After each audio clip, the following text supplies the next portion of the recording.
Hello everyone. Core centre of rigorous എക്സലൻസിൻ്റെ പുതിയൊരു വീഡിയോയിലേക്ക് സ്വാഗതം. ഇന്ന് നമ്മൾ ഡിസ്കസ് ചെയ്യുന്നത് പ്ലേറ്റ് ടെക്ടോണിക് എന്ന് പറയുന്ന ഒരു തിയറിയെക്കുറിച്ചാണ്. അപ്പോൾ കഴിഞ്ഞ ക്ലാസ്സുകളിൽ നമ്മൾ എന്താണ് കോണ്ടിനെൻ്റൽ ഡ്രിഫ്റ്റ് എന്ന് പറയുന്ന ഒരു കോൺസെപ്റ്റ് പഠിച്ചിരുന്നു. അപ്പം കോണ്ടിനെൻ്റൽ ഡ്രിഫ്റ്റ് എന്ന് പറയുന്ന സമയത്ത് കോണ്ടിനെൻസ് എന്ന് പറയുന്നത് ഡ്രിഫ്റ്റ് ചെയ്യപ്പെട്ടിട്ടുണ്ട് അല്ലെങ്കിൽ അതിൻ്റെ മൂവ്മെൻറ്റ്സ് നടന്നിട്ടുണ്ട് എന്ന് സ്റ്റേറ്റ് ചെയ്യുന്നതായിട്ടുള്ള ഒരു തിയറിയാണ് കോണ്ടിനെൻ്റൽ ഡ്രിഫ്റ്റ്. അപ്പോൾ ആ തിയറി അതിനെ ആ ഒരു സ്റ്റേറ്റ്മെൻറ്റിനെ സപ്പോർട്ട് ചെയ്യുന്ന വിവിധ തരത്തിലുള്ള എവിഡൻസുകളെയും ബേസ് ചെയ്തിട്ടാണ് ആ തിയറി നിലനിൽക്കുന്നത്. അപ്പോൾ കോണ്ടിനെൻ്റൽ ഡ്രിഫ്റ്റിൽ നമ്മൾ ഡിസ്കസ് ചെയ്യുന്നത് വാട്ട് ഹാപ്പൻഡ് എന്നുള്ളതാണ്. ഓക്കെ, അപ്പോൾ എന്താണ് സംഭവിച്ചത്? ബൃഹത്തായിട്ടുള്ള ഒരു വൻകരയിൽ നിന്നും ഇന്ന് കാണുന്ന തരത്തിലുള്ള കോണ്ടിനെൻസ് ഷിഫ്റ്റ് ആയി, അത് എങ്ങനെയാണ്, അതിൻ്റെ എവിഡൻസ് എന്തൊക്കെയാണ് എന്നുള്ളൊരു സ്റ്റേറ്റ്മെൻറ്റാണ് നമ്മൾ കോണ്ടിനെൻ്റൽ ഡ്രിഫ്റ്റിനകത്ത് പഠിക്കുന്നത്. പ്ലേറ്റ് ടെക്ടോണിക്സിനകത്ത് ഈ മൂവ്മെൻറ്റ്സ് എങ്ങനെയാണ് സംഭവിച്ചത്, അതായത് എന്താണ് അതിൻ്റെ പുറകിലെ മെക്കാനിസം ആൻഡ് പ്രോസസ്സ് എന്നുള്ളതാണ് പ്ലേറ്റ് ടെക്ടോണിക്സിനകത്ത് നമ്മൾ ഡിസ്കസ് ചെയ്യുന്നത്.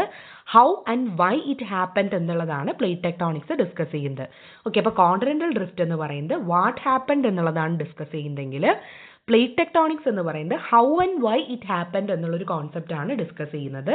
അപ്പോൾ ഈ പ്ലേറ്റ് ടെക്ടോണിക്കിലൂടെ നമുക്ക് പലതരത്തിലുള്ള ജിയോളജിക്കൽ ഫീച്ചേഴ്സും എങ്ങനെയാണ് രൂപം കൊണ്ടത്, അല്ലെങ്കിൽ എങ്ങനെയാണ് അതിന് കാലഘട്ടങ്ങൾക്കനുസരിച്ച് മാറ്റങ്ങൾ വന്നത് തുടങ്ങിയ കാര്യങ്ങൾ പ്ലേറ്റ് ടെക്ടോണിക്സ് വളരെ വിശദമായിട്ട് തന്നെ ഡിസ്കസ് ചെയ്യുന്നുണ്ട്. അപ്പോൾ ഈ ഒരു തിയറിയിലേക്ക് പോകുന്നതിന് മുന്നേ എർത്തിൻ്റെ സ്ട്രക്ചറിനെ കുറിച്ചൊന്ന് മനസ്സിലാക്കി വെക്കുക എന്നുള്ളത് വളരെ ഇമ്പോർട്ടൻ്റ് ആയിട്ടുള്ള ഒരു കാര്യമാണ്. അപ്പോൾ നമുക്കറിയാം എർത്തിൻ്റെ സ്ട്രക്ചർ എന്ന് പറയുമ്പം പ്രധാനമായിട്ടും മൂന്നായിട്ട് നമ്മൾ അതിനെ ഡിവൈഡ് ചെയ്യാറുണ്ട്. ഏറ്റവും സെൻട്രൽ ആയിട്ടുള്ള പാർട്ടിനെ കോറായിട്ടും, അതിന് ചുറ്റുമുള്ള മേഖലകളെ മാൻഡിലായിട്ടും, അതിനും ചുറ്റുമുള്ള മേഖലകളെ ക്രസ്റ്റായിട്ടും നമ്മൾ തരംതിരിക്കാറുണ്ട്. ഓക്കെ, അപ്പം കോറിൻ്റെ ഏറ്റവും ഇന്നറായിട്ടുള്ള പോർഷൻസിനെ ഇന്നർ കോർ എന്നും, അതിൻ്റെ ചുറ്റുമുള്ള ഭാഗത്തെ ഔട്ടർ കോർ എന്നും, ദെൻ മാൻഡിലിനെ lower mantle and upper mantle എന്നിങ്ങനെ രണ്ടായിട്ട് തരംതിരിച്ചിട്ടുണ്ട്. ദെൻ ക്രസ്റ്റിനെ ഓഷ്യാനിക് ക്രസ്റ്റ് എന്നും അതുപോലെ തന്നെ കോണ്ടിനെൻ്റൽ ക്രസ്റ്റ് എന്നും തരംതിരിച്ചിട്ടുണ്ട്. ഓക്കെ, അപ്പോൾ അത് continental crust and oceanic crust. അപ്പോൾ കോറ് മാൻഡിൽ ആൻഡ് ക്രസ്റ്റ് ആണ്. Core inner core outer core എന്ന് പറയുന്ന രണ്ട് സെക്ഷൻ ഉണ്ട്. മാൻഡിലിനകത്ത് lower mantle and upper mantle എന്ന് പറയുന്ന രണ്ട് സെക്ഷൻസ് ഉണ്ട്. ക്രസ്റ്റിനകത്ത് കോണ്ടിനെൻ്റൽ ക്രസ്റ്റ് ഉണ്ട്, ഓഷ്യാനിക് ക്രസ്റ്റ് എന്ന് പറയുന്ന രണ്ട് സെക്ഷൻസ് ഉണ്ട്. അപ്പോൾ ഇവിടെ ഈ ഒരു ക്രസ്റ്റിൻ്റെയും മാൻഡിലിൻ്റെയും ഇടയിൽ അപ്പർ മാൻഡിലിൻ്റെ ഭാഗത്ത് വരുന്ന വളരെ പ്രധാനപ്പെട്ട ഒരു ലൊക്കേഷനാണ് ആസ്തനോസ്ഫിയർ എന്ന് പറയുന്ന സ്ഥലം. ഓക്കെ, അപ്പോൾ ആസ്തനോസ്ഫിയർ എന്ന് വെച്ച് കഴിഞ്ഞാൽ എർത്തിൻ്റെ ഒരു ഹിഡൻ എൻജിനായിട്ട് പോലും പലപ്പോഴും നമ്മൾ കൺസിഡർ ചെയ്യാറുണ്ട്. കോണ്ടിനെൻ്റൽ ഡ്രിഫ്റ്റിന് കാരണമായിട്ടുള്ള പ്രധാനപ്പെട്ട ഒരു ആക്ടിവിറ്റി നടക്കുന്നത് ഈ ആസ്തനോസ്ഫിയറിലാണ് എന്നാണ് നമ്മൾ വിശ്വസിക്കാറുള്ളത്. കാരണം എർത്ത് സർഫേസിൽ നിന്നും ഒരു 100 to 300 കിലോമീറ്റർ ഡെപ്തിനകത്താണ് ആസ്തനോസ്ഫിയർ എന്ന് പറയുന്ന സ്ഥലം സിറ്റുവേറ്റ് ചെയ്യുന്നത്. ഇവിടെ ടെമ്പറേച്ചർ വളരെ ഹൈ ആയതുകൊണ്ട്, വളരെ ഹൈ എന്ന് പറയുമ്പം ഏകദേശം ഒരു 1300 ഡിഗ്രി സെൽഷ്യസോ അതിൽ കൂടുതലോ ഉള്ള ടെമ്പറേച്ചർ ഉള്ളത് കൊണ്ട് തന്നെ അവിടുത്തെ എല്ലാ മെറ്റീരിയൽസും ഒരു സെമി മോൾട്ടൺ ആയിട്ടുള്ള രീതിയിലാണ് കാണപ്പെടുന്നത്. ദാറ്റ് മീൻ ഒരു പ്ലാസ്റ്റിക്കിൻ്റെ ബിഹേവിയർ ആയിരിക്കും ആ ഒരു ലൊക്കേഷൻ ഉണ്ടാവുക. അപ്പോൾ വളരെ മെക്കാനിക്കലി വീക്ക് ആയിട്ടുള്ളൊരു സോൺ ആയതുകൊണ്ട് ഇതിന് തൊട്ട് മുകളിൽ നിൽക്കുന്ന ക്രസ്റ്റിൻ്റെ ഭാഗങ്ങൾ ഈ ആസ്തനോസ്ഫിയറിലൂടെ ഫ്ലോട്ട് ചെയ്യുന്നുണ്ട് എന്നുള്ള തിയറിയാണ് പ്ലേറ്റ് ടെക്ടോണിക്സിൻ്റെ ഏറ്റവും പ്രധാനപ്പെട്ട ഒരു ചാലക ശക്തി എന്ന് പറയുന്നത്. ഓക്കെ, അപ്പം എർത്തിന് നമ്മൾ കോറ്, മാൻഡിൽ ആൻഡ് ക്രസ്റ്റ് എന്നിങ്ങനെ മൂന്നായിട്ട് തരംതിരിച്ചു. ഇതിൽ മാൻഡിലിൻ്റെ അപ്പർ മാൻഡിലിൻ്റെ പോർഷൻസിൽ കാണപ്പെടുന്ന വളരെ മെക്കാനിക്കലി വീക്കായിട്ടുള്ള സെമി മോൾട്ടൺ സിറ്റുവേഷനിൽ കാണപ്പെടുന്ന, ദാറ്റ് മീൻ ഒരു പ്ലാസ്റ്റിക് ബിഹേവിയർ കാണപ്പെടുന്ന ഒരു ഏരിയയാണ് ആസ്തനോസ്ഫിയർ എന്ന് നമ്മൾ വിളിക്കുന്നത്. ഈ ആസ്തനോസ്ഫിയറിൻ്റെ മുകളിലാണ് നമ്മുടെ ലിതോസ്ഫിയർ, ദാറ്റ് മീൻ ക്രസ്റ്റിൻ്റെ ഭാഗങ്ങൾ നിലകൊള്ളുന്നത്. അപ്പോൾ ഈ ഒരു ക്രസ്റ്റ്, കോണ്ടിനെൻ്റൽ ക്രസ്റ്റ് അല്ലെങ്കിൽ ഈ ലാൻഡ് മാസ് പ്ലേറ്റ് ഈ ഒരു മോൾട്ടൺ ആയിട്ടുള്ള മെറ്റീരിയലിലൂടെ സ്ലൈഡ് ചെയ്ത് പോകുന്നുണ്ട് എന്ന് പറയുന്ന ഒരു കോൺസെപ്റ്റാണ് പ്ലേറ്റ് ടെക്ടോണിക്സിൻ്റെ ഏറ്റവും പ്രധാനപ്പെട്ട ഒരു കോൺസെപ്റ്റായിട്ട് നമ്മൾ കൺസിഡർ ചെയ്യുന്നത്. ഓക്കെ, ഇനി ഇത് പഠിക്കുന്ന സമയത്ത് വേറൊരു കാര്യം കൂടി നമ്മൾ നോട്ട് ചെയ്ത് പോവേണ്ടതുണ്ട്, ഡിസ്കണ്ടിന്യൂയിറ്റീസ്. ഡിസ്കണ്ടിന്യൂയിറ്റീസ് എന്ന് വെച്ച് കഴിഞ്ഞാൽ എർത്തിൻ്റെ ഡിഫറെൻ്റ് ആയിട്ടുള്ള ലേയേഴ്സ് തമ്മിൽ ഡിവൈഡ് ചെയ്യുന്ന ഒരു ലൈനിനെയാണ് ഡിസ്കണ്ടിന്യൂറ്റി എന്തുകൊണ്ട് അർത്ഥമാക്കുന്നത്. ഓക്കെ, ഇപ്പം ഈ ഒരു സ്ഥലങ്ങളിൽ റോക്കിൻ്റെ പ്രോപ്പർട്ടീസ് വളരെ പെട്ടെന്ന് സഡനായിട്ട് അവിടെ ചേഞ്ച് ചെയ്യാനുള്ള ഒരു സാധ്യതയുണ്ട്. ഫോർ എക്സാമ്പിൾ ഇപ്പം അതിൻ്റെ ഒരു ഡെൻസിറ്റിയോ കോമ്പോസിഷനോ ഒക്കെ തന്നെ ഈ ഒരു സോണിൽ അതിൻ്റെ തൊട്ട് താഴെയുള്ള സോണിൽ നിന്നും പെട്ടെന്നൊരു ഡിഫറൻസ് വരാൻ സാധ്യതയുണ്ട്. അപ്പോൾ കോറിൻ്റെ 2 സെക്ഷൻസ് തമ്മിൽ തന്നെ ഈ ഒരു ട്രാൻസിഷൻ നമുക്ക് കാണാൻ വേണ്ടി പറ്റുമെന്നുള്ളതാണ്.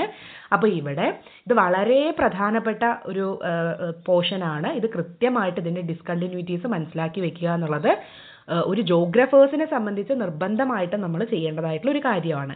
ഇവിടെ ഔട്ടർ ആൻഡ് ഇന്നർ കോറുകൾ തമ്മിലുള്ള ഡിസ്കണ്ടിന്യൂറ്റിയെ നമ്മൾ ലേമാൻ ഡിസ്കണ്ടിന്യൂറ്റി എന്നാണ് വിളിക്കാറുള്ളത്. ഓക്കെ, ഇനി ഔട്ടർ കോറും അതിൻ്റെ തൊട്ട് മുകളിലുള്ള ലോവർ മാൻഡിലും തമ്മിലുള്ള സെക്ഷൻസിനെ, ഓക്കെ, അപ്പം നമ്മളൊരു പീസ് ഓഫ് എർത്ത് നമ്മൾ എടുത്തു എന്ന് വിചാരിക്കുക. ഇതാണ് കോറിൻ്റെ 2 ഭാഗങ്ങൾ തമ്മിലുള്ള ഡിസ്കണ്ടിന്യൂറ്റി, അതായത് ഇന്നർ കോറും ഔട്ടർ കോറും തമ്മിലുള്ള ഭാഗത്തെ നമ്മൾ ലേമാൻ ഡിസ്കണ്ടിന്യൂറ്റി എന്നാണ് വിളിക്കുന്നത്. ദെൻ ഇതിൻ്റെ തൊട്ട് മുകളിലാണ് മാൻഡിൽ വരുന്നത്. ഓക്കെ, മാൻഡിലിൻ്റെ ലോവർ സെക്ഷനും കോറും തമ്മിൽ, ഓക്കെ, കോറും അതുപോലെ തന്നെ മാൻഡിലും തമ്മിലുള്ള ഡിസ്കണ്ടിന്യൂറ്റിയെ നമ്മൾ ഗുട്ടൻബർഗ് ഡിസ്കണ്ടിന്യൂറ്റി എന്ന് വിളിക്കുന്നു. ദെൻ അതുപോലെ തന്നെ അപ്പർ ആൻഡ് ലോവർ മാൻഡിൽ, ഇനി മാൻഡിലിൻ്റെ ഉള്ളിൽ തന്നെയുള്ള അപ്പർ ആൻഡ് ലോവർ മാൻഡിലുകൾ തമ്മിലുള്ള ഇതിനെ നമ്മൾ റിപ്പീറ്റീവ് ഡിസ്കണ്ടിന്യൂറ്റി എന്നാണ് വിളിക്കുന്നത്. അപ്പോൾ ഇന്നർ കോറും ഔട്ടർ കോറും തമ്മിലുള്ള ഡിസ്കണ്ടിന്യൂറ്റി ലേമാൻ ഡിസ്കണ്ടിന്യൂറ്റി ആണ്. ദെൻ കോറും മാൻഡിലും തമ്മിലുള്ള ഡിസ്കണ്ടിന്യൂറ്റി ഗുട്ടൻബർഗ് ഡിസ്കണ്ടിന്യൂറ്റി ആണ്. ദെൻ അപ്പർ മാൻഡിലും ലോവർ മാൻഡിലും തമ്മിലുള്ള 2 മാൻഡിലുകൾ തമ്മിലുള്ള ഡിസ്കണ്ടിന്യൂറ്റിയെ നമ്മൾ വിളിക്കുന്ന പേര് റിപ്പീറ്റീവ് ഡിസ്കണ്ടിന്യൂറ്റി എന്നാണ് വിളിക്കാറുള്ളത്. ദെൻ അതുപോലെ തന്നെ ക്രസ്റ്റും മാൻഡിലും തമ്മിലുള്ള ഡിസ്കണ്ടിന്യൂറ്റിയെ മൊഹോറോവിസിക് എന്നും, ഇനി ക്രസ്റ്റിനകത്ത് കോണ്ടിനെന്റൽ ക്രസ്റ്റും ഓഷ്യാനിക് ക്രസ്റ്റും തമ്മിലുള്ള ഒരു ഡിസ്കണ്ടിന്യൂറ്റിയെ കൊണാർഡ് എന്നുമാണ് വിളിക്കുന്നത്. അപ്പോൾ ഈ ഓർഡറിൽ തന്നെ പഠിച്ചു പോയി കഴിഞ്ഞാൽ നമുക്ക് കൃത്യമായിട്ട് ഇത് മനസ്സിലാക്കാൻ വേണ്ടി പറ്റും. അപ്പോൾ Lehmann, Gutenberg, Repetti, Mohorovicic and Conrad discontinuity എന്ന് പറയുന്ന ഡിസ്കണ്ടിന്യൂറ്റീസ് ആണ് എർത്ത് സർഫേസിനകത്തുള്ളത്. ഓക്കെ, അപ്പോൾ എർത്തിൻ്റെ സ്ട്രക്ചർ, ആസ്തനോസ്ഫിയറിൻ്റെ പ്രാധാന്യം തുടങ്ങിയവയൊക്കെ നമ്മൾ കൃത്യമായിട്ട് മനസ്സിലാക്കി വെച്ചിട്ടുണ്ട്. ഇനി നമുക്ക് എന്താണ് പ്ലേറ്റ്സ്, അതിൻ്റെ ടൈപ്സ് എന്താണ്, അവിടെ എന്തൊക്കെയാണ് ആക്ടിവിറ്റീസ് നടക്കുന്നത് തുടങ്ങിയ കാര്യങ്ങളെക്കുറിച്ച് ഡിസ്കസ് ചെയ്യാം. അപ്പോൾ പ്ലേറ്റ്സ് എന്ന് വെച്ച് കഴിഞ്ഞാൽ ലിതോസ്ഫിയറിനകത്ത് വരുന്ന വളരെ ഹാർഡ് ആൻഡ് റിജിഡ് സെഗ്മെന്റ്സ് ആണ് പ്ലേറ്റ്സ് എന്ന് നമ്മൾ വിളിക്കാറുള്ളത്. അപ്പോൾ ഇതിനകത്ത് അപ്പർ മാൻഡിലിൻ്റെ ഭാഗങ്ങൾ oceanic crust, continental crest, okay, ഇത്രയും കാര്യങ്ങളാണ് അതിനകത്ത് ഉൾപ്പെടുന്നത്. ഓക്കെ, അപ്പോൾ പ്ലേറ്റ്സ് എന്ന് വെച്ച് കഴിഞ്ഞാൽ വളരെ hard and rigid segments of lithosphere ആണ്. It including upper part of mantle, oceanic crust, continental crust എന്ന് പറയുന്ന ഒരു കോൺസെപ്റ്റ് ഉണ്ട്. അപ്പോൾ ഇത് ആസ്തനോസ്ഫിയറിൻ്റെ മുകളിൽ ഫ്ലോട്ട് ചെയ്യുന്നു എന്നാണ് വിശ്വസിക്കുന്നത്. അപ്പോൾ പ്ലേറ്റ്സ് എന്ന് വെച്ച് കഴിഞ്ഞാൽ അപ്പർ മാൻഡിലിൻ്റെയും ഓഷ്യാനിക് ക്രസ്റ്റിൻ്റെയും കോണ്ടിനെന്റൽ ക്രസ്റ്റിൻ്റെയും ഭാഗങ്ങളാണ്. ഈ പ്ലേറ്റ്സ് ആസ്തനോസ്ഫിയറിൽ ഫ്ലോട്ട് ചെയ്യുന്നു എന്നുള്ളതാണ് പ്ലേറ്റ് ടെക്ടോണിക് പറയുന്ന പ്രധാനപ്പെട്ട ഒരു ഘടകം എന്ന് പറയുന്നത്. അപ്പോൾ പ്ലേറ്റ് എന്ന് പറയുന്ന ഒരു ടേം കോയിൻ ചെയ്യുന്നത് കനേഡിയൻ ജിയോഫിസിസ്റ്റ് ആയിരുന്ന ടൂസോ വിൽസൺ ആണ്. 1963 ഈ ഒരു കോൺസെപ്റ്റ് അദ്ദേഹം പുട്ട് ഫോർവേഡ് ചെയ്യുന്നത്. 1967 മെക്കൻസി ആൻഡ് പാർക്കർ പാവിങ്സ്റ്റോൺ ഹൈപ്പോത്തിസിസ് എന്ന് പറയുന്ന ഒരു ഹൈപ്പോത്തിസിസ് പുട്ട് ഫോർവേഡ് ചെയ്യുന്നുണ്ട്. അതായത് ഓഷ്യാനിക് ക്രസ്റ്റ് എന്ന് പറയുന്നത് മിഡ് ഓഷ്യാനിക് റിഡ്ജസിൻ്റെ ഭാഗങ്ങളിൽ ഓഷ്യാനിക് ക്രസ്റ്റ് രൂപീകൃതമാവുകയും അതുപോലെ തന്നെ ട്രെഞ്ചുകളുടെ ഭാഗത്ത് ഓഷ്യാനിക് ക്രസ്റ്റ് ഡിസ്ട്രോയ് ചെയ്യപ്പെടുകയും ചെയ്യുന്നുണ്ട് എന്നുള്ളൊരു തിയറിയാണ് പാവിങ്സ്റ്റോൺ ഹൈപ്പോത്തിസിസ് എന്ന് പറയുന്നത്. ഓക്കെ, അപ്പം ഇത് പ്ലേറ്റ് ടെക്ടോണിക്സിൻ്റെ ഒരു ബേസിക് ആയിട്ടുള്ള തിയറി ആയിട്ട് കൺസിഡർ ചെയ്യുന്നുണ്ട്. അതിൽ യൂളേഴ്സിൻ്റെ ജോമെട്രിക്കൽ തിയറിയും കൂടി അവർ വെച്ചിട്ടാണ്, അതിൻ്റെ സഹായത്തോടു കൂടിയാണ് ഈ പ്ലേറ്റ് ടെക്ടോണിക്കിൻ്റെ കാര്യങ്ങൾ എക്സ്പ്ലെയിൻ ചെയ്യുന്നത് എന്നുള്ളതാണ്. ഓക്കെ, അപ്പോൾ പ്ലേറ്റ് എന്ന് പറയുന്ന ഒരു ടേം കോയിൻ ചെയ്യുന്നത് ടൂസോ വിൽസൺ ആണ് 1963. Then 1967 McKenzie and Parker plate ടെക്ടോണിക്സിൻ്റെ തിയറി പുട്ട് ഫോർവേഡ് ചെയ്യുന്നു. അത് അവർ യൂളേഴ്സിൻ്റെ ജോമെട്രിക്കൽ തിയറത്തിൻ്റെ ബേസിലും അതുപോലെ തന്നെ അവർ തന്നെ പുട്ട് ഫോർവേഡ് ചെയ്തിട്ടുള്ള പാവിങ്സ്റ്റോൺ ഹൈപ്പോത്തിസിസിൻ്റെ ബേസിലുമാണ്. അപ്പോൾ ഈ പാവിങ്സ്റ്റോൺ ഹൈപ്പോത്തിസിസ് ആണ് മിഡ് ഓഷ്യാനിക് റിഡ്ജസിൻ്റെ ഭാഗങ്ങളിൽ അത് ക്രിയേറ്റ് ചെയ്യപ്പെടുകയും ട്രെഞ്ചിൻ്റെ ഭാഗങ്ങളിൽ ഓഷ്യാനിക് ക്രസ്റ്റ് ഡിസ്ട്രോയ് ചെയ്യപ്പെടുകയും ചെയ്യുന്നുണ്ട് എന്നൊരു കോൺസെപ്റ്റാണ് പാവിംഗ് സ്റ്റോൺ ഹൈപ്പോത്തിസിസ് എന്തുകൊണ്ട് അർത്ഥമാക്കുന്നത്. ഓക്കെ, ദെൻ പിന്നീട് ഈ ഒരു തിയറിയെ മോർഗൻ ആൻഡ് ലേ പിച്ചൺ എന്ന് പറയുന്ന വ്യക്തികൾ 1968 കൃത്യമായിട്ട് ഔട്ട്ലൈൻ ചെയ്തെടുത്തു എന്നുള്ളതും ഇതിൻ്റെ ഒരു പ്രത്യേകതയാണ്. അപ്പോൾ ഇത്രയും വ്യക്തികളെ നമ്മൾ പ്ലേറ്റ് ടെക്ടോണിക്സ് പഠിക്കുന്ന സമയത്ത് ഓർത്ത് വെക്കേണ്ടതായിട്ടുണ്ട് എന്നുള്ളതാണ്. അപ്പോൾ പ്രധാനമായിട്ടും 3 തരത്തിലാണ് പ്ലേറ്റ്സുകൾ നമുക്ക് ഐഡൻറ്റിഫൈ ചെയ്യാൻ കഴിയുന്നത്. Oceanic plates. ഓക്കെ, അപ്പോൾ ഓഷ്യാനിക് ക്രസ്റ്റ് കംപ്രൈസ് ചെയ്തിരിക്കുന്ന ഭാഗത്തെയാണ് നമ്മൾ ഓഷ്യാനിക് പ്ലേറ്റ് എന്ന് വിളിക്കുന്നത്. ഇനി മുഴുവനായിട്ടും കോണ്ടിനെൻ്റൽ ക്രസ്റ്റ് മാത്രമാണ് ഉള്ളതെങ്കിൽ അതിനെ കോണ്ടിനെൻ്റൽ പ്ലേറ്റ് എന്ന് വിളിക്കുന്നു. ഇനി ചില പ്ലേറ്റിനകത്ത് നമുക്ക് ചിലപ്പം പാർഷ്യലി കോണ്ടിനെൻസും കാണാൻ പറ്റും, പാർഷ്യലി ഓഷ്യൻസും കാണാൻ പറ്റും. അത്തരത്തിലുള്ളതിനെ കോണ്ടിനെൻ്റ് ആൻഡ് ഓഷ്യാനിക് പ്ലേറ്റ് എന്നും നമ്മൾ വിളിക്കുന്നുണ്ട്. അപ്പോൾ പ്ലേറ്റ്സ് എന്ന് പറയുന്നത് 3 തരത്തിലാണ്. ഓഷ്യാനിക് പ്ലേറ്റ്സ് ഉണ്ട്, കോണ്ടിനെൻ്റൽ പ്ലേറ്റ്സ് ഉണ്ട്, കോണ്ടിനെൻ്റ് ഓഷ്യാനിക് പ്ലേറ്റ്സ് ഉണ്ട്. ഓഷ്യൻസ് മാത്രമാണ് ആ പ്ലേറ്റിനകത്തുള്ളതെങ്കിൽ അതിനെ ഓഷ്യാനിക് പ്ലേറ്റ് എന്ന് വിളിക്കുന്നു.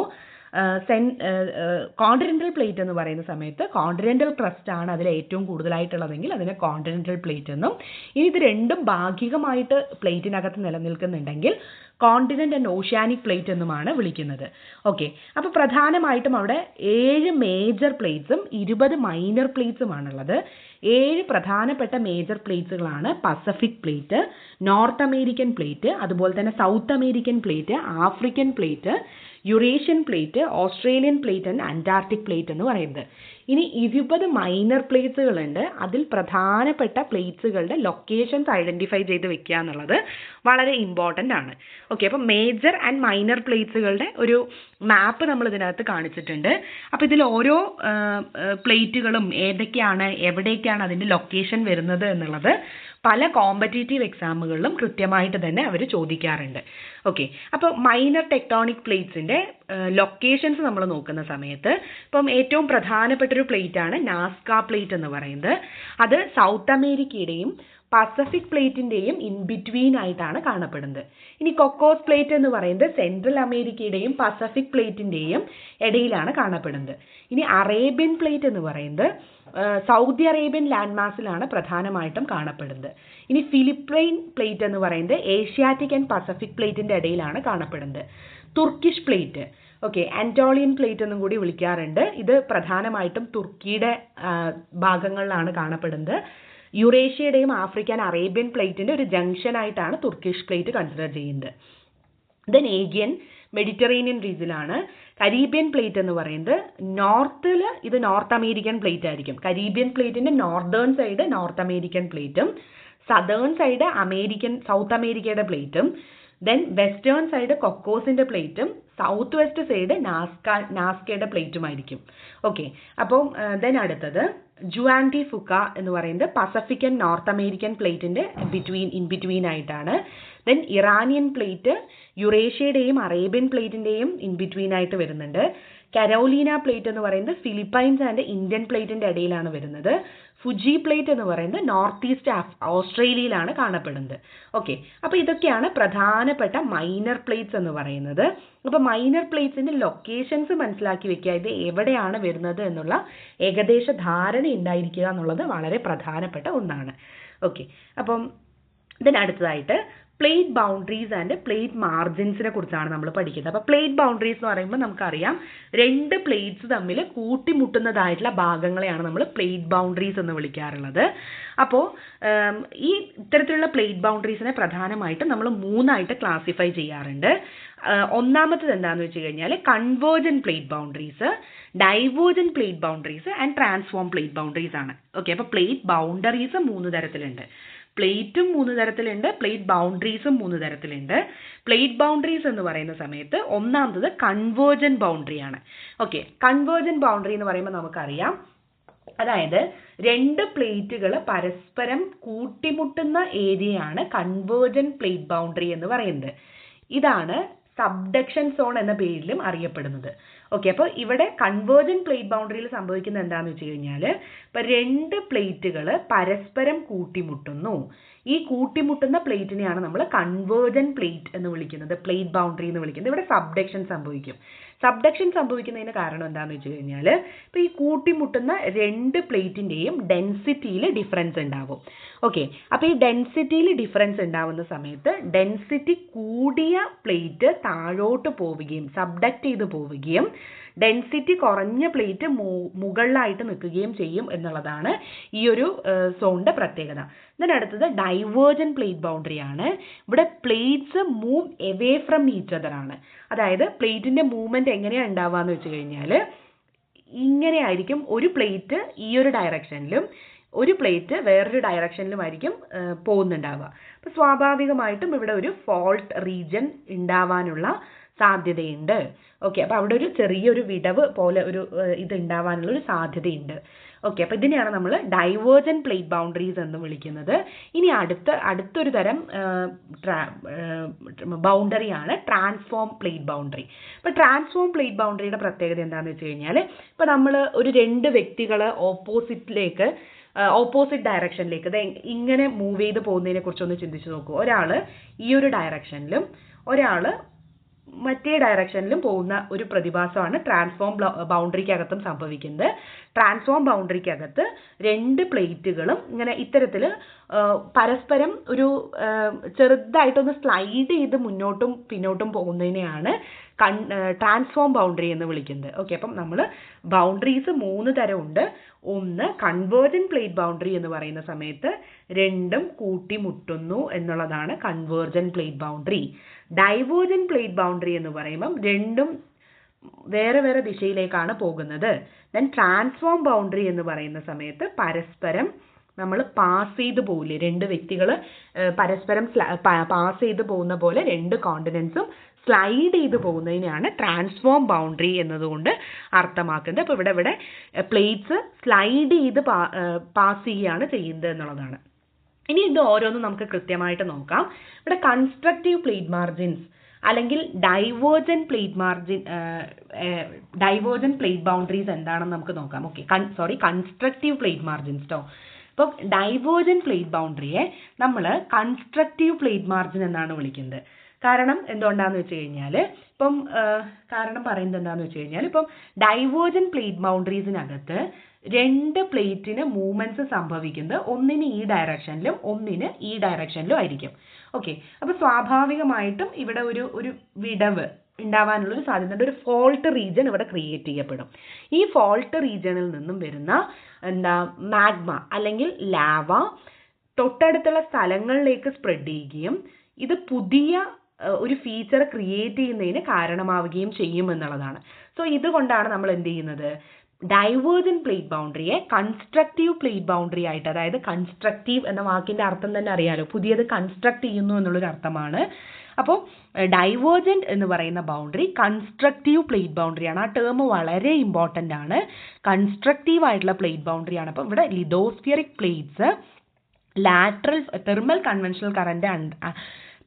കൺവെൻഷണൽ കറന്റിന്റെ സഹായത്തോടു കൂടി ഒരു ലാറ്ററൽ ഫ്ലോ സംഭവിക്കുന്ന ഒരു സാഹചര്യമാണ് ഇതിനകത്തുള്ളത്. ഇവിടെ മോൾട്ടൺ ലാവ കണ്ടിന്യൂസ്ലി അപ്വെൽ ചെയ്യുകയും അതുകൊണ്ട് തന്നെ പുതിയതായിട്ടുള്ള ഓഷ്യാനിക് ക്രസ്റ്റ് രൂപപ്പെടുകയും ചെയ്യുന്നുണ്ട് എന്നുള്ളതാണ്.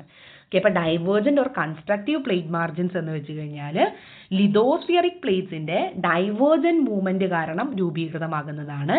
ഈ ഡൈവേർജന്റ് മൂവ്മെന്റ് ഉണ്ടാവുന്നത് തെർമൽ കൺവെക്റ്റീവ് കറൻസ് കാരണമാണ്. അപ്പോൾ ഈ ഒരു തെർമൽ കൺവെക്റ്റീവ് കറൻസ് കാരണം ഈ ഡൈവേർജന്റ് പ്ലേറ്റ് ബൗണ്ടറിയിൽ ഒരു ഫോൾട്ട് റീജിയൻ രൂപപ്പെടുകയും അതിൽ നിന്നും കണ്ടിന്യൂസ് ആയിട്ട് മോൾട്ടൺ ലാവ അപ്വെൽ ചെയ്യുകയും അതിൻ്റെ ഭാഗമായിട്ട് അവിടെ പുതിയ ഓഷ്യാനിക് ക്രസ്റ്റ് രൂപപ്പെടുകയും ചെയ്യുന്നുണ്ട് എന്നുള്ളതാണ്. അപ്പോൾ ഈ ഒരു റീജിയനിൽ പ്രധാനമായിട്ടും രൂപീകൃതമാകുന്ന ഫീച്ചേഴ്സ് എന്ന് പറയുന്നത് ഇപ്പോൾ കോണ്ടിനെൻസിലാണെങ്കിൽ റിഫ്റ്റ് വാലീസോ അല്ലെങ്കിൽ വോൾക്കനോസോ എർത്ത് ക്യൂക്കുകളോ ഒക്കെ സംഭവിക്കാനുള്ള സാധ്യതയുണ്ട്. ഓഷ്യൻസിലാണെന്നുണ്ടെങ്കിൽ മിഡ് ഓഷ്യാനിക് റിഡ്ജുകളും അതുപോലെ തന്നെ വോൾക്കനോസ്, എർത്ത് ക്യൂക്ക് ഇതൊക്കെ സംഭവിക്കാനുള്ളൊരു സാധ്യതയുണ്ട്. ഈ ഡൈവേർജൻ പ്ലേറ്റ് ബൗണ്ടറിയുടെ ഒരു ബെസ്റ്റ് എക്സാമ്പിൾ ആണ് മിഡ് ഓഷ്യാനിക് റിഡ്ജ്, അറ്റ്ലാന്റിക് ഓഷ്യനിലുള്ള mid oceanic ridge and Challenger ridge, Dolphin ridge, അതുപോലെ തന്നെ സോക്കോട്രോ, ചാവോസ് റിഡ്ജ് ഓഫ് ഇന്ത്യൻ ഓഷ്യൻ. ഇതൊക്കെ തന്നെ ഈ ഒരു ഡൈവേർജൻ പ്ലേറ്റ് ബൗണ്ടറിയുടെ ഒരു ബെസ്റ്റ് എക്സാമ്പിൾ ആണ്. അപ്പോൾ ഡൈവേർജൻ പ്ലേറ്റ് ബൗണ്ടറി എന്ന് പറയുമ്പം കൺസ്ട്രക്റ്റീവ് പ്ലേറ്റ് ബൗണ്ടറി ആണ്. കാരണം അവിടെ കണ്ടിന്യൂസ് ആയിട്ടുള്ള ഒരു മോൾട്ടൺ ലാവ അപ്വെൽ ചെയ്തിട്ട് പുതിയൊരു ഓഷ്യാനിക് ക്രസ്റ്റ് അവിടെ ഫോം ചെയ്യുന്നുണ്ട് എന്നുള്ളതാണ്. അടുത്തത് കൺവേർജൻ പ്ലേറ്റ് ബൗണ്ടറി അല്ലെങ്കിൽ ഡിസ്ട്രക്റ്റീവ് പ്ലേറ്റ് ബൗണ്ടറി. ആ ടേം സൂചിപ്പിക്കുന്ന പോലെ തന്നെ കൺവേർജൻ ഓർ ഡിസ്ട്രക്റ്റീവ് എന്ന് പറയുന്നു. രണ്ട് പ്ലേറ്റ്സ് ഇവിടെ പരസ്പരം കൊളൈഡ് ചെയ്യുകയാണ് ചെയ്യുന്നത്. ഓക്കെ, രണ്ട് പ്ലേറ്റ്സ് ഇവിടെ പരസ്പരം കൊളൈഡ് ചെയ്യുന്നു. അപ്പം ഞാൻ മുന്നേ പറഞ്ഞ പോലെ തന്നെ ഇതിൽ ഡെൻസിറ്റി കൂടിയത് ഈ ഒരു ഭാഗത്തേക്ക് സ്ലൈഡ് ചെയ്ത് താഴോട്ട് പോകും, ഡെൻസിറ്റി കുറഞ്ഞ ഭാഗങ്ങൾ മുകളിൽ നിൽക്കുകയും ചെയ്യും. അപ്പം ഈ ഒരു സോൺ എന്ന് പറയുന്നതിന് സബ്ഡക്ഷൻ സോൺ അല്ലെങ്കിൽ ബെനിയോഫ് സോൺ എന്ന പേരിലാണ് അറിയപ്പെടുന്നത്. എർത്തിക്യൂക്കുകളും വോൾക്കാനിക് ആക്ടിവിറ്റിയും വളരെ സുലഭമായിട്ട് നടക്കുന്ന ഒരു പ്രദേശമാണ് ഈ ഒരു മേഖല എന്ന് പറയുന്നത്. ഓക്കെ, അവിടെ രണ്ട് ടെക്ടോണിക് പ്ലേറ്റുകൾ കൊളൈഡ് ചെയ്യുകയാണ്. അപ്പോൾ കൊളൈഡ് ചെയ്യുന്നതിൻ്റെ ഭാഗമായിട്ട് ഡെൻസിറ്റി കൂടിയത് താഴോട്ട് സബ്ഡക്റ്റ് ചെയ്ത് പോവുകയും, കണ്ടോ, ഡെൻസിറ്റി കൂടിയത് താഴോട്ട് സബ്ഡക്റ്റ് ചെയ്ത് പോവുകയും ഡെൻസിറ്റി കുറഞ്ഞത് മുകളിൽ നിൽക്കുകയും ചെയ്യുന്നു. സോ ഈ ഒരു സോണിനെയാണ് നമ്മൾ സബ്ഡക്ഷൻ സോൺ അല്ലെങ്കിൽ ബെനിയോഫ് സോൺ ഓർ വഡാത്തി സോൺ തുടങ്ങിയ പേരുകളിലൊക്കെ അറിയപ്പെടുന്നത് ഈ ഒരു മേഖലയാണ്. ഓക്കെ, അപ്പോൾ അത് ഇവിടെ നമ്മൾ സൂചിപ്പിച്ചിട്ടുണ്ട്. ബെനിയോഫ് സോൺ, വഡാത്തി സോൺ, സബ്ഡക്ഷൻ സോൺ എന്നുള്ളതൊക്കെ എന്താണ് എന്നുള്ളത് നമ്മൾ സൂചിപ്പിച്ചിട്ടുണ്ട്. അപ്പോൾ കൺവേർജൻ ബൗണ്ടറിക്കകത്ത് 3 തരത്തിലാണ് അവിടെ എന്ത് ചെയ്യുന്നത്, ഡിസ്ട്രക്ഷൻസ് സംഭവിക്കുന്നത്. ഓക്കെ, 3 തരത്തിൽ. ഒന്ന്, ഓഷ്യൻ്റെ പ്ലേറ്റും തമ്മിലാണ് കൊളൈഡ് ചെയ്യുന്നതെങ്കിൽ കൊളൈഡ് ചെയ്യാൻ സാധ്യതയുണ്ട്. ദെൻ ഓഷ്യൻസും കോണ്ടിനെൻസും തമ്മിൽ കൊളൈഡ് ചെയ്യാൻ സാധ്യതയുണ്ട്. കോണ്ടിനെൻറ്റും കോണ്ടിനെൻ്റൽ പ്ലേറ്റുകൾ തമ്മിലും പരസ്പരം കൊളൈഡ് ചെയ്യാനുള്ളൊരു സാധ്യതയുണ്ട്. ഓക്കെ, അപ്പോൾ കൺവേർജൻ ബൗണ്ടറിക്കകത്ത് കൺവേർജൻ ബൗണ്ടറി 3 കാരണങ്ങൾ കൊണ്ട് രൂപീകൃതമാകാനുള്ള സാധ്യതയുണ്ട്. ഒന്ന്, ഓഷ്യൻ കൺവേർജൻസ്. ഇപ്പം വരുന്ന കൺവേർജ് ചെയ്യുന്ന കൊളൈഡ് ചെയ്യുന്ന 2 പ്ലേറ്റുകളും ഓഷ്യൻ പ്ലേറ്റുകളായിരിക്കും. ഓക്കെ, ഇനി കൊളൈഡ് ചെയ്യുന്ന ഒരു പ്ലേറ്റ് ഓഷ്യനും ഒരു പ്ലേറ്റ് കോണ്ടിനെൻറ്റും ആയിരിക്കാനുള്ള സാധ്യതയുണ്ട്. ദെൻ കൊളൈഡ് ചെയ്യുന്നതിൽ 2ഉം കോണ്ടിനെൻ്റൽ പ്ലേറ്റ് ആവാനുള്ള സാധ്യതയുണ്ട്. അപ്പോൾ ഇത്തരത്തിലുള്ള ഈ 3 വ്യത്യാസത്തിലും രൂപീകൃതമാകുന്ന 3 തരത്തിലുള്ള ലാൻഡ് ഫോംസ് ആയിരിക്കും. ഇപ്പോൾ ഓഷ്യൻ കൊളീഷൻ ആണെന്ന് വിചാരിക്കുക. ഇവിടെ ട്രെഞ്ചുകളും ഐലൻഡ് ആർക്ക് ആൻഡ് മാർജിനൽ സീസ് ഒക്കെയാണ് രൂപീകൃതമാകുന്നുണ്ടാവുക. വളരെ ആക്റ്റീവായിട്ടുള്ളൊരു സീ ഫ്ലോർ സ്പ്രെഡിങ് നമുക്ക് ഇവിടെ കാണാൻ വേണ്ടി പറ്റും. അതുപോലെ തന്നെ ഇപ്പം ഫോർ ബെസ്റ്റ് എക്സാമ്പിൾ എന്ന് പറയുന്നത് ഇപ്പം ജപ്പാൻ ഐലൻഡ് ആർക്കുകൾ, ജപ്പാൻ ട്രെഞ്ച്, ജപ്പാൻ സ്ട്രീ, ഇതൊക്കെ തന്നെ ഓഷ്യൻ കൺവേർജൻസിൻ്റെ ഒരു ബെസ്റ്റ് എക്സാമ്പിൾ ആണ്. ഇനി കോണ്ടിനെൻ്റൽ ഓഷ്യൻ കൊളീഷൻ എന്ന് പറയുന്ന സമയത്ത് ഇപ്പം ഒരു ഓഷ്യാനിക് പ്ലേറ്റും ഒരു കോണ്ടിനെൻ്റൽ പ്ലേറ്റും ആയിരിക്കും അവിടെ കൺവേർജ് ചെയ്യുന്നുണ്ടാവുക. ഇപ്പോൾ ഫോർ എക്സാമ്പിൾ ഇപ്പോൾ നമ്മുടെ റോക്കീസ് ആൻഡ് ആൻഡസ് റേഞ്ചസ് ഒക്കെ നോർത്തേൺ സൗത്ത് അമേരിക്ക എന്ന് പറയുന്ന കോണ്ടിനെൻ്റൽ പ്ലേറ്റുകളും പസഫിക് പ്ലേറ്റും കൂടി കൊളൈഡ് ചെയ്തിട്ട് രൂപീകൃതമായതാണ്.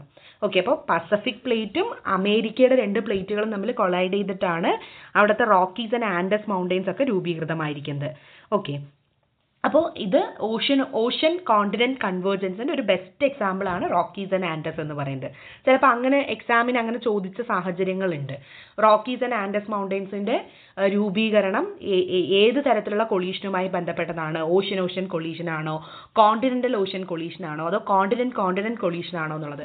അപ്പോൾ അതിൻ്റെ തൊട്ടടുത്ത് കിടക്കുന്ന പ്ലേറ്റ് ഏതാണ് എന്നുള്ളത് നമ്മുടെ മനസ്സിൽ വന്നാലേ നമുക്കതിന് ഉത്തരം എഴുതാൻ കഴിയൂ എന്നുള്ളതാണ്. അപ്പോൾ പസഫിക് പ്ലേറ്റും നോർത്ത് അമേരിക്കൻ സൗത്ത് അമേരിക്കയുടെ പ്ലേറ്റും കൊളൈഡ് ചെയ്തതിൻ്റെ ഭാഗമായിട്ടാണ് ഇത്തരത്തിലുള്ള മൗണ്ടെയിൻസ് രൂപീകൃതമായിരിക്കുന്നത്. ഇനി കോണ്ടിനെന്റ് കൺവേർജൻസ് ആണ്. കോണ്ടിനെന്റ് കൺവേർജൻസ് എന്ന് പറയുമ്പോൾ 2 കോണ്ടിനെന്റൽ ക്രസ്റ്റുകൾ, ഓക്കെ, ഇപ്പോൾ ഇവിടെ നമ്മൾ എഴുതിയിട്ടുണ്ട് 2 കോണ്ടിനെന്റൽ ക്രസ്റ്റുകൾ പരസ്പരം കൊളൈഡ് ചെയ്യുന്നതിൻ്റെ ഭാഗമായിട്ടാണ് കോണ്ടിനെന്റൽ കൊളീഷൻ ഉണ്ടാവുന്നത്. അതായത് ഇപ്പം Himalayas, Alps, Urals, Atlas mountains ഇതൊക്കെ തന്നെ ഈ കോണ്ടിനെൻ്റൽ കൊളീഷൻസ് കാരണം രൂപീകൃതമായിട്ടുള്ളതാണ് എന്നുള്ളതാണ്. അപ്പോൾ നമ്മൾ എന്താണ് ഡൈവേർജൻ്റ് ഓർ കൺസ്ട്രക്റ്റീവ് ബൗണ്ടറി എന്ന് പഠിച്ചു. Then convergent or destructive plate boundary എന്താണെന്ന് നോക്കി. ഇനി അടുത്തതാണ് ട്രാൻസ്ഫോം ബൗണ്ടറി. ഇതിനെ നമ്മൾ കൺസർവേറ്റീവ് ബൗണ്ടറി അല്ലെങ്കിൽ ഷിയർ ബൗണ്ടറി തുടങ്ങിയ പേരുകളിലൊക്കെയാണ് ഇതിനെ വിളിക്കാറുള്ളത്. കാരണം ഇവിടെ ക്രസ്റ്റ് ക്രിയേറ്റ് ചെയ്യപ്പെടുന്നുമില്ല, ഡിസ്ട്രോയ് ചെയ്യപ്പെടുന്നുമില്ല എന്നുള്ളതാണ് ഈ ഒരു ഇതിൻ്റെ പ്രത്യേകത. അപ്പം ഡൈവേർജൻ്റിൽ നോക്കുകയാണെന്നുണ്ടെങ്കിൽ അവിടെ ക്രസ്റ്റ് ക്രിയേറ്റ് ചെയ്യപ്പെടുകയാണ് ചെയ്യുന്നത്. കൺവേർജൻ്റ് നോക്കുകയാണെന്നുണ്ടെങ്കിൽ അവിടെ ക്രസ്റ്റ് ഡിസ്ട്രോയ് ചെയ്യപ്പെടുകയാണ് ചെയ്യുന്നത്. ഇനി ട്രാൻസ്ഫോം ബൗണ്ടറിയിലാവുന്ന സമയത്ത് ഇത് കൺസർവേറ്റീവ് ബൗണ്ടറി ഓർ ഷിയർ ബൗണ്ടറിയാണ്. കാരണം ഇതിനകത്ത് സംഭവിക്കുന്ന ഫിനോമിന എന്താണെന്ന് വെച്ച് കഴിഞ്ഞാൽ രണ്ട് പ്ലേറ്റുകൾ പരസ്പരം പാസ് ചെയ്ത് പോകുന്നേ ഉള്ളൂ. ഓക്കെ, ഈ പരസ്പരം പാസിങ് മാത്രമേ ഉള്ളൂ. അതായത് ഒരു വ്യക്തി മറ്റൊരു വ്യക്തിയെ പാസ് ചെയ്ത് പോകുമ്പം യാതൊരു വിധത്തിലുള്ള മാറ്റങ്ങളും സംഭവിക്കുന്നില്ല. ഓക്കെ, അതേപോലെ തന്നെയാണ് ഈ കൺസർവേറ്റീവ് പ്ലേറ്റ് ബൗണ്ടറിക്കകത്ത് നടക്കുന്നത്. ഇതിനെ നമ്മൾ രണ്ട് പ്ലേറ്റുകൾ ഹൊറിസോണ്ടലി സ്ലൈഡ് ചെയ്ത് പാസ് ചെയ്യുന്നു എന്നുള്ളതാണ് ഈ ഒരു ബൗണ്ടറിയുടെ പ്രത്യേകത. അതുകൊണ്ടാണ് നമ്മളിതിനെ കൺസർവേറ്റീവ് ബൗണ്ടറി എന്ന് വിളിക്കുന്നത്. ഇവിടെ ക്രസ്റ്റ് ക്രിയേറ്റ് ചെയ്യപ്പെടുന്നുമില്ല, ഡിസ്ട്രോയ് ചെയ്യപ്പെടുന്നുമില്ല എന്നുള്ളതാണ്. ഇതിനെ ഷിയർ പ്ലേറ്റ് ബൗണ്ടറീസ് എന്നും കൂടി വിളിക്കാറുണ്ട്. അപ്പോൾ കനേഡിയൻ ജിയോഫിസിസ്റ്റ് ആയിരുന്ന ടൂസോ വിൽസൺ തന്നെയാണ് ഈ ട്രാൻസ്ഫോം ഫോൾട്ട് എന്ന് പറയുന്ന ഒരു കോൺസെപ്റ്റ് തന്നെ കൊണ്ടുവരുന്നത്. അപ്പോൾ ഇത് പ്രധാനമായിട്ടും ഓഷ്യൻ ഫ്ലോറുകളിലാണ് ഏറ്റവും കൂടുതലായിട്ട് ഈ ഒരു ട്രാൻസ്ഫോം ബൗണ്ടറി നമ്മൾ ഐഡൻറ്റിഫൈ ചെയ്യുന്നത്. ഇതിൻ്റെ ബെസ്റ്റ് എക്സാമ്പിളാണ് സാൻ ആൻഡ്രൂസ് ഫോൾട്ട് എന്ന് പറയുന്നത്. ഇനി ഞാൻ പറഞ്ഞ പോലെ ഈ രണ്ട് കോണ്ടിനെൻറ്റ്സ് തമ്മിൽ പരസ്പരം സ്ലൈഡ് ചെയ്ത് പോകുന്നത് റൈറ്റ് സൈഡ് സ്ലൈഡിങ്ങും നടക്കാറുണ്ട്, ലെഫ്റ്റ് സൈഡ് സ്ലൈഡിങ്ങും നടക്കാറുണ്ട്. അപ്പോൾ ഇതിൽ റൈറ്റ് സൈഡ് സ്ലൈഡിങ്ങിനെ നമ്മൾ ഡെക്സ്ട്രൽ എന്നാണ് വിളിക്കുക. ഓക്കെ, ലെഫ്റ്റ് സൈഡിനെ സിനിസ്ട്രൽ എന്നും വിളിക്കുന്നു. അപ്പോൾ ഇവിടെ പല എക്സാമുകളിലും നമുക്ക് കോമ്പറ്റേറ്റീവ് എക്സാമുകളിലും ട്രാൻസ്ഫോം ബൗണ്ടറിയുടെ എക്സാമ്പിൾ ഏതാണ് എന്ന് ചോദിക്കാറുണ്ട്. അത് അമേരിക്കയിൽ കാലിഫോർണിയയിലുള്ള സാൻ ആൻഡ്രൂസ് ഫോൾട്ടാണ് ഈ ട്രാൻസ്ഫോം ബൗണ്ടറിയുടെ ബെസ്റ്റ് എക്സാമ്പിൾ ആയിട്ട് പറയുന്നത്.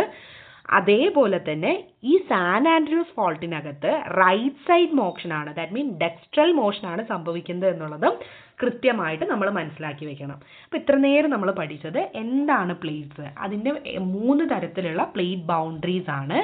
Destructive or constructive plate margin എന്ന് പറയുന്ന ഒരു ടേം നമ്മൾ പഠിച്ചു. അവിടെ പ്ലേറ്റ് മാർജിൻ എന്ന് പറയുന്നത് ഓഷ്യാനിക് ക്രസ്റ്റ് കണ്ടിന്യൂസ് ആയിട്ട് ക്രിയേറ്റ് ചെയ്യപ്പെടുന്ന ഒരു സ്ഥലമാണ് എന്ന് പറഞ്ഞു. ആ മേഖലകളിലാണ് മിഡ് ഓഷ്യാനിക് റിഡ്ജ്, ഈ റിഡ്ജുകളൊക്കെ അതിൻ്റെ ഭാഗമായിട്ട് കാണപ്പെടുന്നതാണ്. കൺവേർജൻ്റ് ഓർ ഡിസ്ട്രക്റ്റീവ് പ്ലേറ്റ് ബൗണ്ടറിയിൽ ക്രസ്റ്റ് ഡിസ്ട്രോയ് ചെയ്യപ്പെടുകയാണ്. അതിന് 3 തരത്തിൽ ഡിസ്ട്രോയ് ചെയ്യപ്പെടാം. അതായത് ocean collision, continental ocean collision, continental collision. Ocean കൊളീഷന് നമ്മൾ ജപ്പാൻ്റെ മേഖലകളാണ് ഒരു എക്സാമ്പിളായിട്ട് പറഞ്ഞത്. കോണ്ടിനെൻ്റ് ഓഷ്യൻ കൊളീഷനുള്ള best example Rockies and Andes ആണ് എന്ന് പറഞ്ഞു. കോണ്ടിനെൻ്റൽ കൊളീഷന് ഹിമാലയാസും ആൽപ്സ്, യുറാൽസ് പോലെ കോണ്ടിനെൻസിൻ്റെ സെൻറ്ററിൽ നിൽക്കുന്ന മൗണ്ടെയ്ൻസ് എല്ലാം തന്നെ ഇതിനൊരു എക്സാമ്പിൾ ആണ് എന്ന് നമ്മൾ പറഞ്ഞു. ദെൻ ട്രാൻസ്ഫോം ബൗണ്ടറിയെ കൺസർവേറ്റീവ് ബൗണ്ടറി അല്ലെങ്കിൽ ഷിയർ ബൗണ്ടറി എന്ന് വിളിക്കുന്നുണ്ട് എന്ന് പറഞ്ഞു.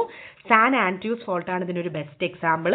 അത് ഡെക്സ്ട്രൽ മോഷൻ്റെ, അതായത് ട്രാൻസ്ഫോം ബൗണ്ടറി വിത്ത് ഡെക്സ്ട്രൽ മോഷൻ ആണ് എന്ന് നമ്മൾ പറഞ്ഞു വെച്ചു. ഇനി ഈ ഒരു മെക്കാനിസം, പ്ലേറ്റ് ടെക്ടോണിക്സിൻ്റെ മെക്കാനിസം എന്താണെന്ന് നമുക്ക് നോക്കാം. അപ്പോൾ ഈ കൊളീഷൻ, രണ്ട് പ്ലേറ്റ്സിൻ്റെ കൊളീഷൻ എങ്ങനെയാണ് സംഭവിക്കുന്നത് എന്നുള്ളതാണ്. അപ്പോൾ നമ്മൾ ഓൾറെഡി പറഞ്ഞതുപോലെ തന്നെ പ്ലേറ്റ്സ് മൂവ് ചെയ്യുന്നത് ഒരു തെർമൽ കൺവെക്റ്റീവ് കറൻറ്റിൻ്റെ അടിസ്ഥാനത്തിലാണ്. ഓക്കെ, അപ്പോൾ തെർമൽ കൺവെക്റ്റീവ് കറൻറ്റാണ് ഇവിടെ എന്ത് ചെയ്യുന്നത്, ഒരു പ്ലേറ്റുകൾ രൂപീകൃതമാക്കുന്നത് എന്നുള്ളതാണ്. അപ്പം രണ്ട് പ്ലേറ്റുകൾ പരസ്പരം കൊളൈഡ് ചെയ്യുന്ന ഡിസ്ട്രക്റ്റീവ് പ്ലേറ്റ് ബൗണ്ടറീസിലാണ് പ്രധാനമായിട്ടും ഈ മൗണ്ടെയിൻ ബിൽഡിംഗ് പ്രോസസ്സ് നടക്കുന്നത് എന്ന് നമുക്ക് മനസ്സിലാക്കാൻ വേണ്ടി പറ്റുന്നുണ്ട്. And 2 plates moving together under the impact of thermal convective current collide against each other and plate boundary having relatively denser ആയിട്ടുള്ള മെറ്റീരിയൽസ്. ഓക്കെ, അപ്പോൾ ഇത് നമ്മൾ ഓൾറെഡി പറഞ്ഞൊരു കാര്യമാണ്. രണ്ട് പ്ലേറ്റ്സുകൾ തമ്മിൽ പരസ്പരം കൊളൈഡ് ചെയ്യുന്ന സമയത്ത് അത് സബ്ഡക്റ്റ് ചെയ്ത് താഴോട്ട് പോവുകയും ആ പോകുന്ന മേഖലയാണ് നമ്മൾ ബെനിയോഫ് സോൺ എന്ന പേരിൽ അറിയപ്പെടുകയും ചെയ്തു എന്ന് പറഞ്ഞു. ദെൻ ഇത്തരത്തിലുള്ള കൊളീഷൻ നടക്കുന്നത് 3 തരത്തിലാണ്. ഒന്ന്, 2 ഓഷ്യാനിക് പ്ലേറ്റ്സ് തമ്മിലോ 2 കോണ്ടിനെൻ്റൽ പ്ലേറ്റ്സ് തമ്മിലോ അല്ലെങ്കിൽ ഒരു ഓഷ്യാനിക്കൻ ഒരു കോണ്ടിനെൻ്റൽ പ്ലേറ്റ്സ് തമ്മിലോ ആയിരിക്കും ഇത് നടക്കുന്നുണ്ടാവുക എന്ന് പറഞ്ഞു. ഇനി അപ്പം എങ്ങനെയാണ് 2 ഓഷ്യാനിക് പ്ലേറ്റ്സ് തമ്മിലുള്ള കൺവേർജൻസിനെ കുറിച്ച് നമ്മൾ കൃത്യമായിട്ട് എക്സ്പ്ലെയിൻ ചെയ്തിട്ടുണ്ട്. അതായത് convergence of two oceanic plates എന്ന് പറയുന്ന സമയത്ത് ഇവിടെ പ്രധാനമായിട്ടും the collision of two oceanic plates and subduction of the boundary of the plate of relatively denser materials results in the formation of the fault mountain ranges of island arc and festoons എന്നുള്ളതാണ്. അപ്പോൾ ഈ convergence of two ഓഷ്യാനിക് പ്ലേറ്റ്സിനകത്ത് denser materials denser മെറ്റീരിയൽസിന്റെ formation കാരണം fold മൗണ്ടെയിൻസും island ആർക്സുകളും ഒക്കെയാണ് രൂപപ്പെടുക എന്നുള്ളത് കൃത്യമായിട്ട് നമ്മൾ പറഞ്ഞു വെച്ചിട്ടുണ്ട്. മോസ്റ്റ് ഐലൻഡ് ആർക്ക് എന്ന് പറയുന്നത് ഇങ്ങനെ രൂപപ്പെടുന്നതാണ്. അതിനൊരു ബെസ്റ്റ് എക്സാമ്പിൾ ആയിട്ടാണ് നമ്മൾ ജപ്പാൻ ഐലൻഡ് ആർക്കും അതുപോലെ തന്നെ ജപ്പാൻ ട്രെഞ്ചും ജപ്പാൻ സീയും പറഞ്ഞിട്ടുണ്ടായിരുന്നത്. Then convergence of continental and oceanic plates എന്ന് പറയുന്ന സമയത്ത് ഇത് കോർഡിലറ ടൈപ്പ് ഓഫ് ഫോൾഡഡ് മൗണ്ടെയിൻസ് ആണ് രൂപീകൃതമാക്കുന്നത്. അതിനുള്ളൊരു ബെസ്റ്റ് എക്സാമ്പിൾ ആണ് നമ്മുടെ നോർത്ത് അമേരിക്കയിലെ വെസ്റ്റേൺ കോർഡിലറ എന്ന് പറയുന്നത്. അതുപോലെ റോക്കീസ്, ആൻഡസ് ഒക്കെ ഈ ഒരു കോണ്ടിനെന്റൽ ഓഷ്യാനിക് പ്ലേറ്റ്സിന്റെ ഒരു ബെസ്റ്റ് എക്സാമ്പിൾ ആണ് എന്ന് നമ്മൾ പറയുണ്ടായി. ദെൻ അതുപോലെ തന്നെ അടുത്തതായിട്ട് പറയുന്നത് എന്താണെന്ന് വെച്ച് കഴിഞ്ഞാൽ convergence of to continental plates ആണ്. രണ്ട് കോണ്ടിനെന്റൽ പ്ലേറ്റ്സ് പരസ്പരം കൊളൈഡ് ചെയ്യുന്ന സമയത്താണ് നമ്മുടെ ആൽപ്സും ഹിമാലയാസും അതുപോലെ തന്നെ യുറാൾസും പോലുള്ള മൗണ്ടെയിൻസ് ഒക്കെ രൂപീകൃതമാകുന്നത് എന്നും കൃത്യമായിട്ട് നമ്മൾ പറഞ്ഞു വെക്കുകയുണ്ടായി. ഓക്കെ, അപ്പം ഈ ഒരു കോണ്ടിനെന്റൽ കൊളീഷന്റെ ബേസിസിലാണ് നമ്മുടെ ഈ ആൽപൈൻ മൗണ്ടെയിൻസ് തുടങ്ങിയ മൗണ്ടെയിൻസ് ഒക്കെ രൂപീകൃതമായിരിക്കുന്നത് എന്നും കൃത്യമായിട്ട് പറയുകയുണ്ടായി. ഇനി നമ്മൾ ഇതിനോടൊപ്പം പഠിക്കേണ്ട 2-3 ടേമുകളാണ് ഇനി അടുത്തായിട്ട് പറയാൻ പോകുന്നത്. കോണ്ടിനെന്റൽ ഫ്യൂച്ചർ സോൺ എന്നാണ് പറയുക. ഓക്കെ, അപ്പം ഈ പ്ലേറ്റ് ടെക്ടോണിക്സ് പഠിക്കുന്ന സമയത്ത് നമ്മൾ അറിഞ്ഞിരിക്കേണ്ട കുറച്ച് കീ ടേംസ് ആണ് ഇനി നമ്മൾ നോക്കുന്നത്. കോണ്ടിനെന്റൽ ഫ്യൂച്ചർ എന്ന് പറയുന്ന സമയത്ത് ഇപ്പം 2 കോണ്ടിനെന്റ്സ് പരസ്പരം കൊളൈഡ് ചെയ്യുന്നതിന്റെ ഭാഗമായിട്ട് അത് കൃത്യമായിട്ട് വെൽഡ് ചെയ്ത് പോകാനുള്ളൊരു സാധ്യതയുണ്ട്. ഓക്കെ, വെൽഡ് ചെയ്തിട്ടൊരു സിംഗിൾ ലാൻഡ് മാസ് ആയിട്ട് മാറും. ഇങ്ങനെ മാറുന്ന മേഖലയാണ് കോണ്ടിനെന്റൽ ഫ്യൂച്ചർ സോൺ എന്ന് പറയുന്നത്.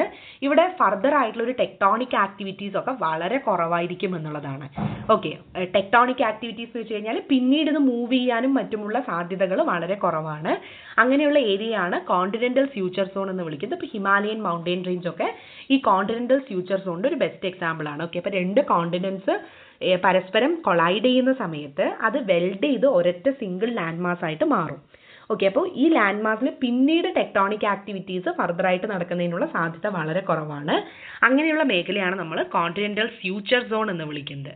ഈ സ്പ്രെഡിംഗ് സോൺ എന്ന് വെച്ച് കഴിഞ്ഞാൽ ഡൈവേർജന്റ് ബൗണ്ടറി, കൺസ്ട്രക്റ്റീവ് ബൗണ്ടറിക്കകത്ത് ടെക്ടോണിക് പ്ലേറ്റ്സുകൾ മൂവ് അവേ ചെയ്യുന്ന സമയത്ത് അവിടെ മാഗ്മ റൈസ് ചെയ്യുകയും പുതിയ ക്രസ്റ്റ് രൂപീകൃതമാവുകയും ചെയ്യുന്നുണ്ട്.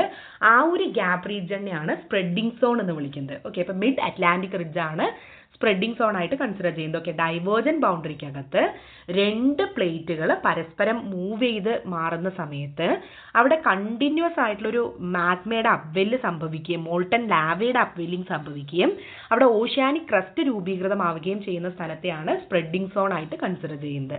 സബ്ഡക്ഷൻ സോൺ എന്ന് വെച്ച് കഴിഞ്ഞാൽ നമ്മൾ ഓൾറെഡി പറഞ്ഞു, ഡിസ്ട്രക്റ്റീവ് ബൗണ്ടറിയിൽ ഡെൻസിറ്റി കൂടിയത് താഴോട്ട് പോവുകയും ഡെൻസിറ്റി കുറഞ്ഞ പ്ലേറ്റ് മുകളിൽ നിൽക്കുകയും ചെയ്യുന്നതായിട്ടുള്ള ആ ഒരു ഏരിയ ആണ് സബ്ഡക്ഷൻ സോൺ ആയിട്ട് കൺസിഡർ ചെയ്യുന്നത്. ട്രാൻസ്ഫോം സോൺ എന്ന് പറയുന്ന സമയത്ത് ട്രാൻസ്ഫോം ബൗണ്ടറിയുടെ ആ ഭാഗത്തെയാണ് നമ്മൾ പറയുന്നത്. 2 ടെക്ടോണിക് പ്ലേറ്റ്സുകൾ തമ്മിൽ പരസ്പരം ഓപ്പോസിറ്റ് ഡയറക്ഷനിൽ സ്ലൈഡ് ചെയ്ത് പോകുന്ന മേഖലയാണ് ട്രാൻസ്ഫോം എന്ന് പറയുന്നത്. ഇത് ചെറിയ എർത്ത് ക്യുക്കുകൾക്ക് കാരണമാകുമെന്ന് ചോദിച്ചു കഴിഞ്ഞാൽ വേറെ പ്രത്യേകതകളൊന്നും ഈ ഒരു ട്രാൻസ്ഫോം ബൗണ്ടറിക്കകത്തില്ല. അതിനൊരു ബെസ്റ്റ് എക്സാമ്പിൾ ആണ് San Andreas fault in California. Okay, അപ്പോൾ ഇത് നമ്മൾ ഓൾറെഡി പറഞ്ഞു വെച്ച കാര്യങ്ങളാണ്. അപ്പോൾ കൃത്യമായിട്ട് ഈ ഒരു തിയറി നമ്മൾ മനസ്സിലാക്കുകയാണെന്നുണ്ടെങ്കിൽ പ്ലേറ്റ് എന്ന് പറയുന്ന ഒരു കോൺസെപ്റ്റ് പറയുന്നു. പ്ലേറ്റ് എന്ന് പറയുമ്പം ഏതൊക്കെയാണ്? അപ്പർ മാന്റിലിന്റെ ഭാഗങ്ങളും കോണ്ടിനെന്റൽ ക്രസ്റ്റും ഓഷ്യാനിക് ക്രസ്റ്റും ചേർന്നാണ്. ഇത് ആസ്തനോസ്ഫിയറിന്റെ മുകളിലൂടെ ചെറിയൊരു മൂവ്മെന്റ്സ് അതിന് പോസിബിൾ ആവുന്നുണ്ട് എന്ന് പറയുന്നു. ഈ പോസിബിൾ ആവുന്നത് ഓഷ്യാനിക് പ്ലേറ്റ്, അതുപോലെ തന്നെ continental plate, ocean continental plate എന്ന് പറയുന്ന 3 തരം പ്ലേറ്റ് ഉണ്ട് എന്ന് പറഞ്ഞു. ഇതിന്റെ ബൗണ്ടറികൾ 3ആയിട്ട് ഡൈവേർജന്റ്, കൺവേർജന്റ്, ട്രാൻസ്ഫോം എന്നുള്ളത് പറഞ്ഞു. അത് കൃത്യമായിട്ട് അവിടെ എന്തൊക്കെ ആക്ടിവിറ്റീസ് ആണ് നടക്കുന്നത് എന്നുള്ളത് നമ്മൾ കൃത്യമായി 2 വട്ടം എക്സ്പ്ലെയിൻ ചെയ്തിട്ടുണ്ട്. ഓക്കെ, അപ്പോൾ ചുരുക്കത്തിൽ ഈ ടെക്ടോണിക് തിയറി എന്ന് പറയുന്നത് is not just a theory of moving plates, it is the key that unlocks the dynamic evolution of our planet, explaining everything from drifting continents to erupting volcanoes and rising mountains എന്നുള്ളതാണ്. അപ്പോൾ ഈ ഒരു തിയറിയിൽ നിന്ന് നമ്മൾ മനസ്സിലാക്കേണ്ട ഒരു കാര്യം എന്താണെന്ന് വെച്ച് കഴിഞ്ഞാൽ ഈ പ്ലേറ്റ് ടെക്ടോണിക് തിയറി എന്ന് പറയുന്നത് എങ്ങനെയാണ് ഒരു പ്ലേറ്റ് മൂവ് ചെയ്തത് എന്നുള്ളതിനെ മാത്രമല്ല, മറിച്ച് ഈ ഒരു ഭൂമിയുടെ ചരിത്രത്തെ തന്നെ അൺലോക്ക് ചെയ്യാനുള്ള വളരെ പ്രധാനപ്പെട്ട ഒരു കീ ആണ് എന്നും എങ്ങനെയാണ് എൻ്റയർ ആയിട്ടുള്ള ഒരു ജിയോളജിക്കൽ ഫീച്ചറുകൾ ഇവിടെ രൂപപ്പെട്ടത് എന്നും ഇത് എക്സ്പ്ലെയിൻ ചെയ്യുന്നുണ്ട് എന്നുള്ളതാണ്. അപ്പോൾ ഇതുമായി ബന്ധപ്പെട്ട എന്തെങ്കിലും സംശയങ്ങൾ നിങ്ങൾക്കുണ്ടെങ്കിൽ കമൻറ്റ് ചെയ്യാവുന്നതാണ്. പുതിയൊരു വീഡിയോയിൽ നമുക്ക് വീണ്ടും കാണാം.